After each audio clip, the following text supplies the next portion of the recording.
968-660-2405. Next week, we continue to spotlight entrepreneurs turning small ideas into big dreams. Until then, for Small Biz, Big Dreams, I'm Kevin Black.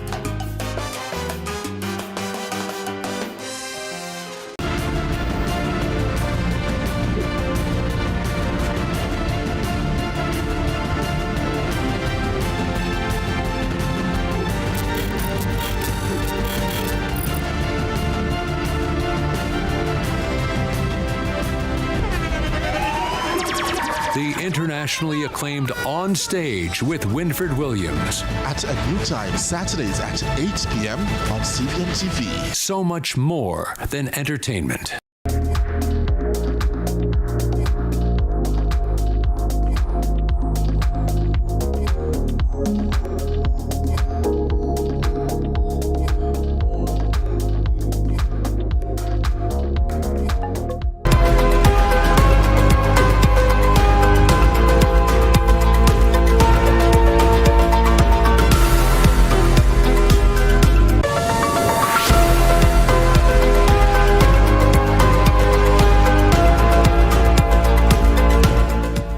Thanks for joining us for CVM News at noon. It's Friday, March 13, 2026. I'm Marshall Hazley. Defense attorney Christopher Townsend was up to news time still making his plea in mitigation for Noel Maitland. Mr. Townsend says the court can impose a determinate sentence, meaning a sentence of fixed number of years instead of a life sentence. He has highlighted that Maitland has no previous convictions, was gainfully employed up to the time of the arrest, and gave excellent service to the JCF. Now, the sentencing for former police constable at the Supreme Court got underway at 11:14 on Friday morning after a delay. The hearing had been scheduled to begin at 10 a.m., but proceedings were held up as Mr. Maitland had not yet arrived at the courthouse. When Justice Leighton Pusey asked about Mr. Maitland's whereabouts, DPP Claudette Thompson told the court the information was available but not sufficient to share. Maitland eventually arrived at court wearing a dark gray and black jacket suit, after which the court took a 15-minute break before proceedings resumed. Meanwhile, Sophia Lugg, the mother of Donnelly Donaldson, along with all her other relatives, are present in court, awaiting the outcome.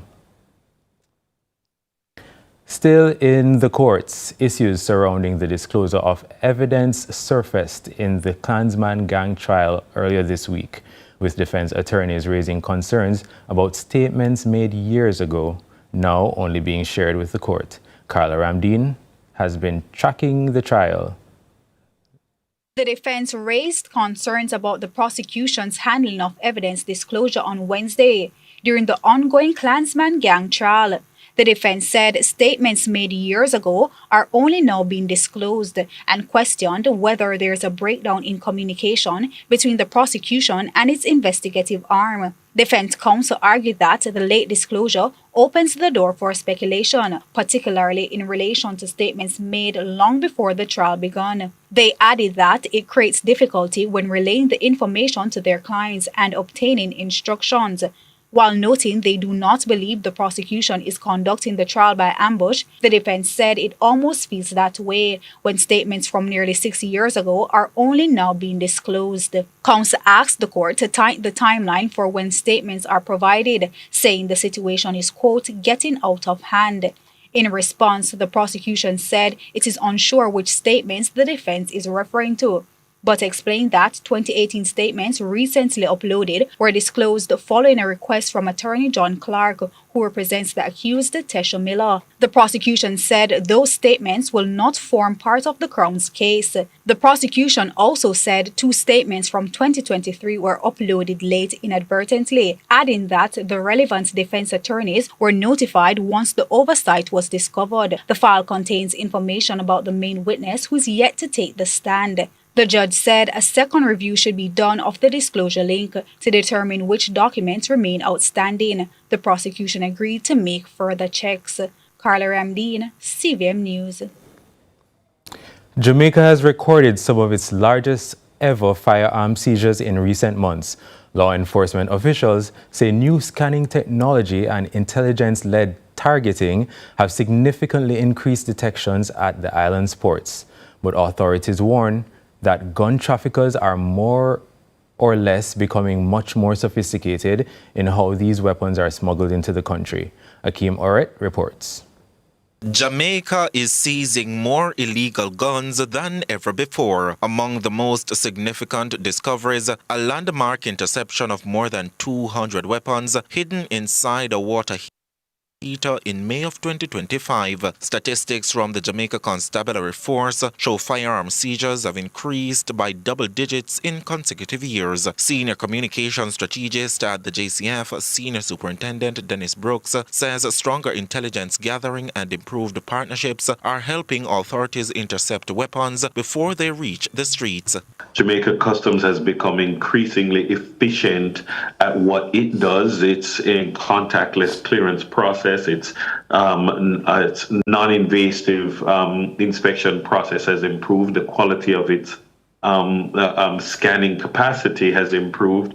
And so we are getting better at doing so. So in getting better at detecting and seizing these things, we are now faced with the reality that maybe what we've always believed, we have greater empirical evidence to point to where and what these guns look like coming into the country. SSP Brooks says, unlike state agencies, criminal organizations are not restricted by procurement rules or spending limitations. Successive administrations and particularly more recently have decided to empower the relevant state agencies and departments and ministries to go after these modernizing criminal entities. And from a JCF perspective, I think that we have been an entity that have been modernizing and transforming more rapidly than ever in our past.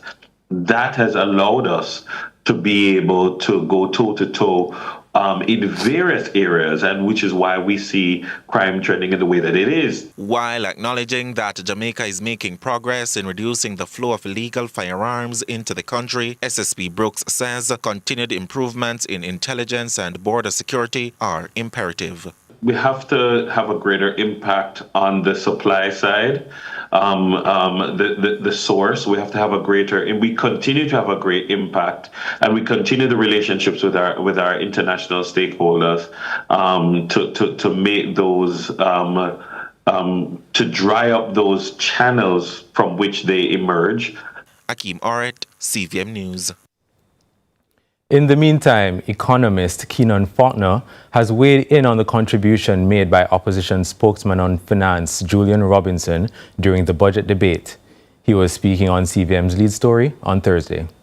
Opposition spokesperson on finance also mentioned an increase in potentially their suggestion would have been to have more treasury bills issued, which is essentially, people buying government bonds, benchmark investment notes and things like that, as opposed to external borrowing, which is not projected to go up very much. So most of the increase in the debt stock is really going to be from domestic rather than external borrowing. The fallout from the government's cancellation of the medical partnership with Cuba is deepening. Councillors in Hanover are warning of a possible medical crisis after 5 Cuban medical practitioners left the Noel Holmes Hospital and returned to Cuba. Officials say interns will help fill the gap, but councillors say the health system is already under strain, with patients reportedly waiting long hours at Carnival Regional Hospital. Chairman, the situation was already bad. It was already bad. And we don't have enough doctors to carry out in our public hospitals. Chairman, I've known persons who have gone to Carnival Regional and sit there for 20 hours and did not see a doctor. He did not see a doctor because they are shocked. And there is no say to me, Chairman, that you send away all our Cubans after 50 years of arrangement. Chairman, I think our government needs to adopt the Trinidad principle where you don't have the government to government bilateral arrangement, where you employ the doctors directly. $165.7 billion was generated in the economic output from Jamaica Carnival in 2025. These were the findings presented by the impact assessment done on the economic impact of Carnival on Tuesday by the Tourism Minister Ed Bartlett. The minister says Carnival in Jamaica is energizing small businesses and generating jobs and income and strengthening supply chains for Kingston and Jamaica. However, according to the ministry, one of the findings that was not available were the preliminary figures in relation to the sixes of FETS events and bands, as sales are still going. Kamal Banke, Group Chairman of Dream Entertainment Limited, reported on behalf of the ministry that the hurricane impacted production cycles and sales timelines, causing them to push back later than the usual, as by now they would have usually been sold out. By now, we would basically be sold out, but because of the 2-3 month recovery, the sales cycle had to be pushed further down, obviously now into March. But the good news is that we're getting reports from the hoteliers and the Airbnb operators that they are full or almost full currently, and the prices have started to creep up. So if you haven't booked your room or accommodation yet, book it today. Stay with us. We're going for a break. Our live interview with Minister Ed Bartlett is next.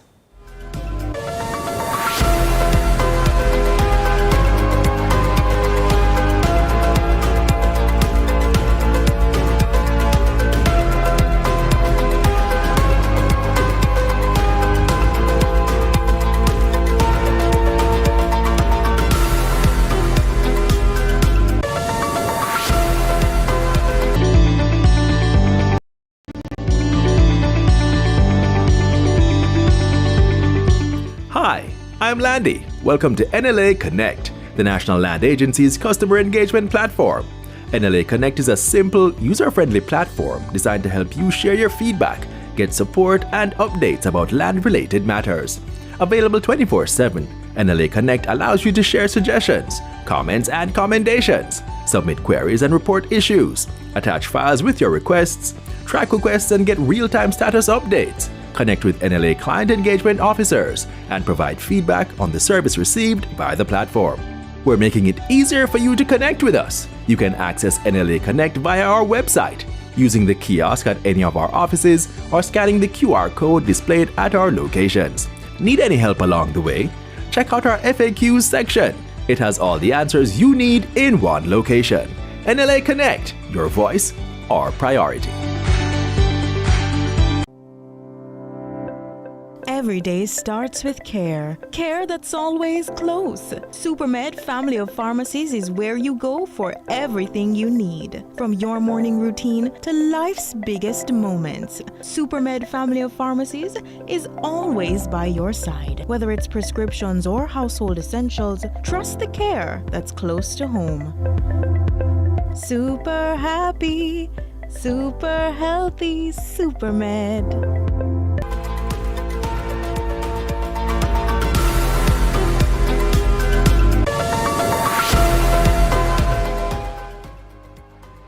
Minister of Tourism Ed Bartlett says the ongoing U.S., Israel and Iran conflict in the Middle East might result in an increase in tourist visits to the island as a safe haven. He joins us live to discuss this further. Minister Bartlett, thank you for joining us. Well, thank you very much for asking me.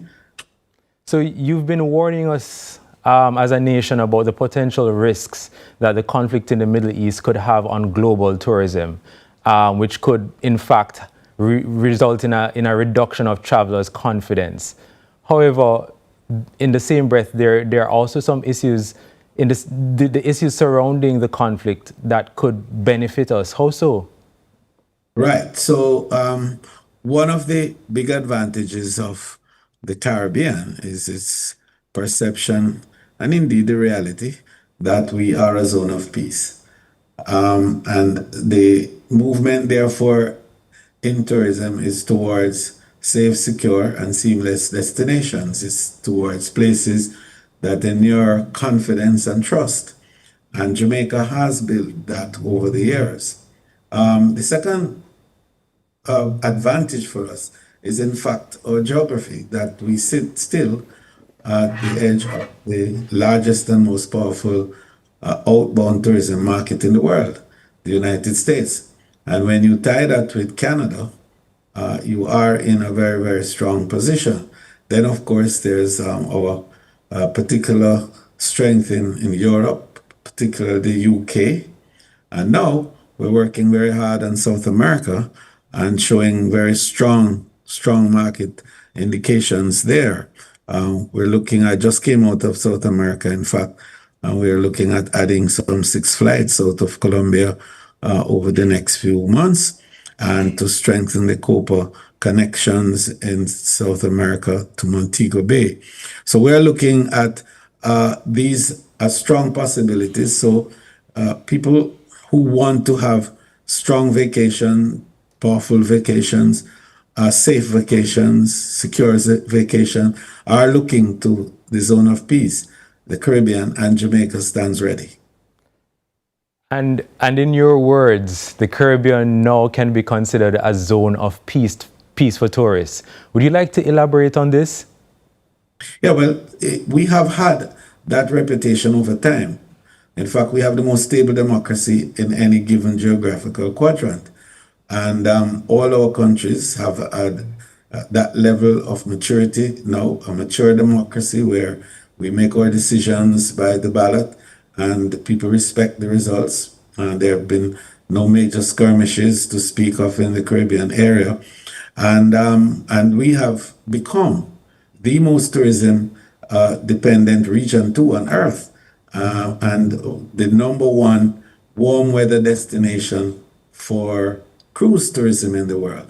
So we're in a good place to make that statement that this is where you should come, if you're uncertain about any travel arrangements across the globe. Come to the Caribbean and Jamaica.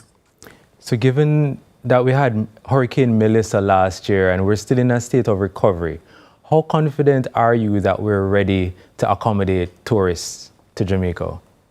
Well, we opened on the 15th of December, if you recall. And since then, we are now at 75% of what our visitor arrivals were the same time last year. So we have a number of rooms still to be refurbished, but we are strong in the market. The airlift is strong. Our people are showing the level of resilience that enables the further building of trust and confidence. People know Jamaica. We have a 42% repeat business in this country, which makes us one of the most desirable places on planet Earth, because very few countries have that repeat business record. So Jamaica is known. There's this thing in marketing that we call the provenance concept. Jamaica has that. We are known to be a strong and powerful destination. And the impact of the hurricane, thank goodness, we have been able to convince the world that we have managed it well, that we're recovering, and we're recovering better than most large, powerful first world countries of the world. So, Minister, what would you share with those who may be concerned about the U.S. possibly putting Jamaica under what's referred to as Trump's radar for welcoming what might be considered open enemies of that state? Well, the fact is that, tourism represents soft power, but it is also driven by peace. And tourism, in fact, is the oxygen of peace.